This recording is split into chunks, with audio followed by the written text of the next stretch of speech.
What's up YouTube? Nick back again with another video. This time I want to talk to you about, hold on, this right here, but you probably knew that from the title of the video. Anyway, we're going to be talking about the Fuji GFX 50R. If you should buy it, who do I think should buy it, or if anybody should buy it. And I'm going to touch on the lenses I used briefly as well. But anyway, if you enjoy my content and you want to see me make more, at least more frequently, I know I'm pretty infrequent right now, but I really want to create more for you guys. Hit that like button, subscribe, and yeah. Anyway, the GFX 50R. If you're unfamiliar with it, it is a digital medium format camera. This one has a 50 megapixel sensor. It is 4x3. And if you're confused what medium format means, it's actually, the sensor is larger than full frame. I know it can be confusing sometimes, but there are a lot of technical videos and stuff online about how much larger the sensor is. But let's just say, well, let's see if you can see it. You can sort of see it. The sensor is larger than a full frame sensor. And with that, you usually get better low light performance. You get just larger prints. The native lenses are insanely high quality.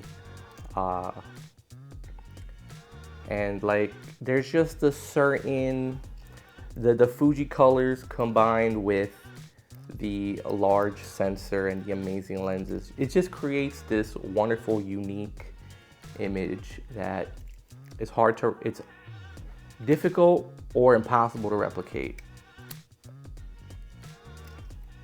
Anyway, continuing on, this is my second GFX 50R. I had one a couple years ago.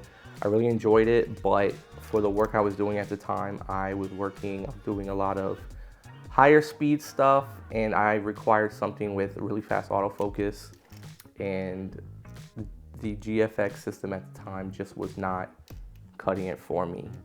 So I did get rid of it, but I do go back, I look at the images, and I took a lot of great images back then with this camera, and I took a lot of great images now with this camera so far in the last couple of months. And this is something about the GFX system with the Fuji colors. It's unrivaled, it's unmatched. Pros with this camera: you get excellent high quality images, either with native glass, or I was using Mamiya 645 lenses that I adapted to this camera.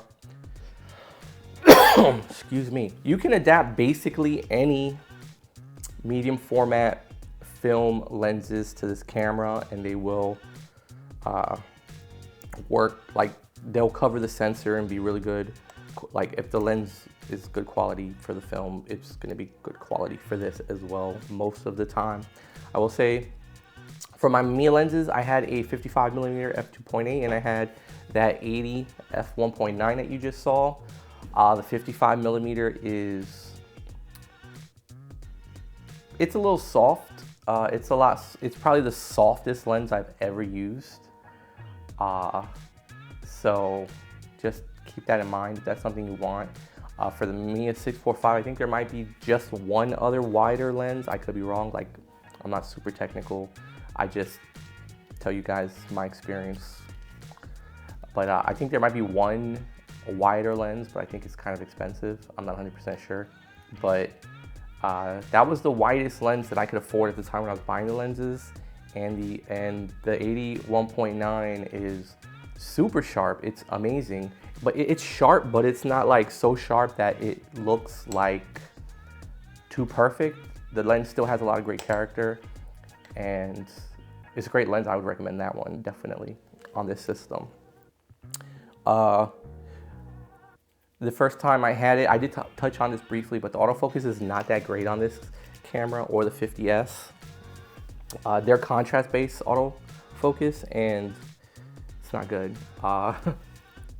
If you're in a controlled environment, like a studio, or there's like a lot of lighting where you are, the autofocus will work pretty fine. It's slow, but it'll work just fine.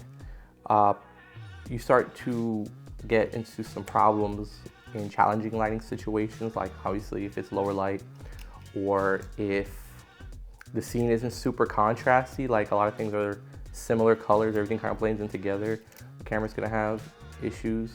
But also, in backlit situations, the camera does have trouble autofocusing.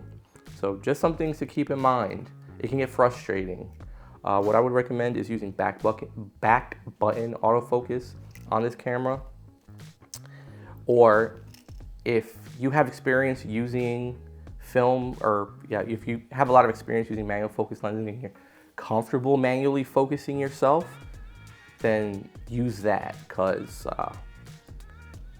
100% relying on the autofocus on the 50S or the 50R, you're gonna have a bad day. The 50S2 does have a contrast-based autofocus, but it's better. It's still not great. But the 100 and the 100S and the 102 have a hybrid phase detect autofocus system, and it's considerably better. So it goes without saying, but if you can afford one of the 100 cameras, like those are the ones I recommend. They're amazing. You get these giant, amazing, super detailed, beautiful photos. And from I have owned a 100S. The color science is slightly different between the 50 and the 100 sensor. So just keep that in mind as well. I feel like you might like one or over the other. Like just look at some stuff online. Like I said, like I don't have a whole lot. I don't have a 100 right now to compare, so I can't really get too much into that. But yeah, this camera I've produced a lot of amazing photos with it. Probably the biggest downfall is not the autofocus, it's actually the video. This camera only shoots 1080p. I mean, it looks pretty good, but it shoots 1080p, and the autofocus that is bad on this camera in photo mode is way worse in video. It's basically unusable. So I wouldn't recommend this for anything video.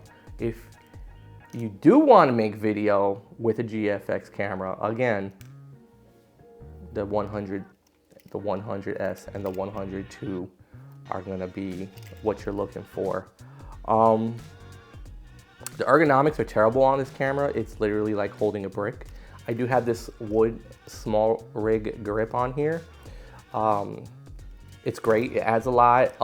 It's very aesthetically pleasing. People always look at this and they're like, oh my God, your camera looks so cool. And I'm not gonna lie, I do like that.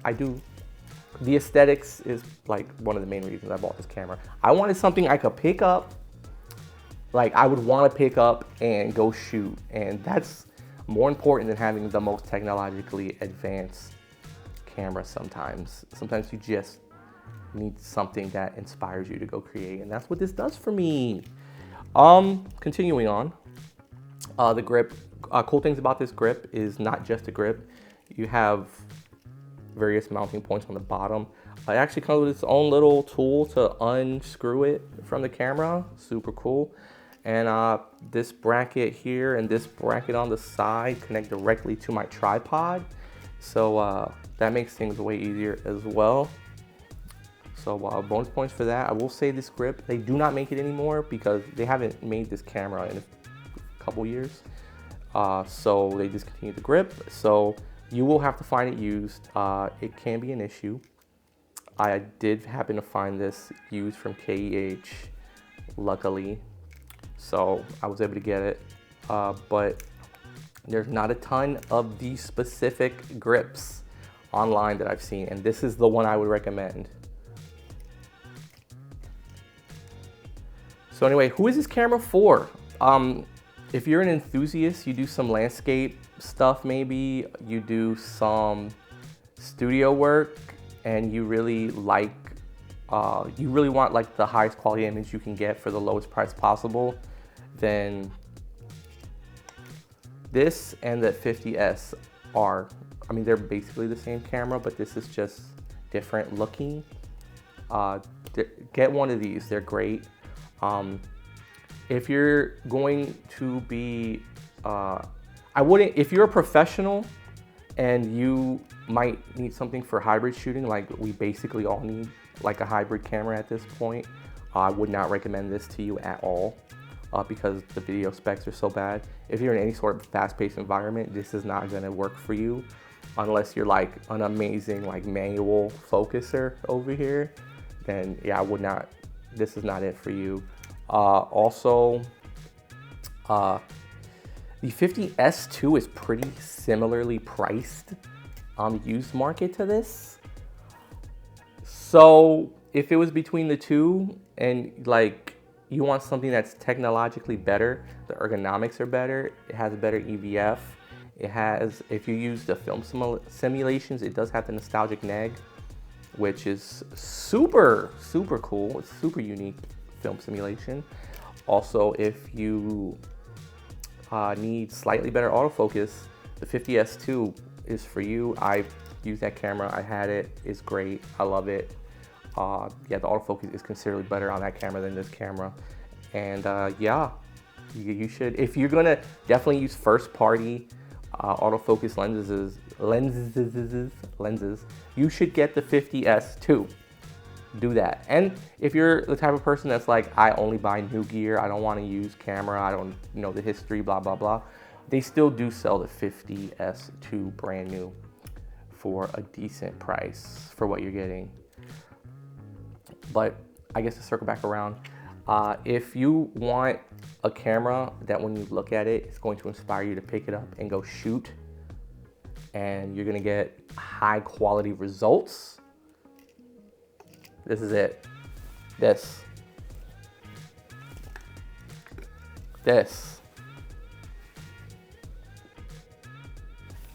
Anyway, if you have any questions about this that I didn't answer in this video, leave them down in the comments, or you know, just generally give me some love, man.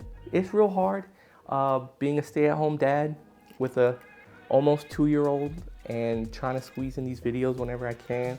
I want to put out as much good information as y'all as I possibly can, and like I want to make this a thing.